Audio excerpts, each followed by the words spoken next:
కొంతమంది మనతో బాగా ఉన్నవారు maybe over a period of time distance వల్ల, లేకపోతే ఎవరు ట్రాన్స్ఫర్ అయ్యి వెళ్ళిపోవడం వల్ల, లేకపోతే దూరాల వలనో, వాళ్ళకున్న ఇబ్బందుల వలన మనల్ని మర్చిపోతారేమో. కానీ దేవాది దేవుడు మనకు చేస్తున్న వాగ్దానం ఏంటంటే, నేను నిన్ను మరచిపోజాలను. మనుషులు మర్చిపోయినా పర్వాలేదు, కానీ దేవుని యొక్క జ్ఞాపకంలో మనం ఉండడం అది మనకెంతో మంచిది, ఎంతో శ్రేష్టం.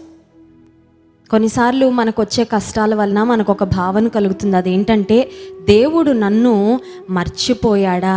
ఎందుకంటే ఒకప్పుడు దేవుడు నాకు సహాయం చేశాడు, ఒకప్పుడు నేను ప్రార్థన చేయగానే వెంటనే నాకు జవాబు వస్తూ ఉండేది, దేవునితో నడిచిన అనుభవం నాకుంది, దేవుడు నాతో మాట్లాడుతూ ఉండేవాడు, దేవుని యొక్క సాన్నిహిత్యాన్ని నేను చాలా ఎక్స్పీరియన్స్ చేశాను ఒకప్పుడు. కానీ ఎక్కడో మరి జీవితంలో నేను తప్పిపోయాను.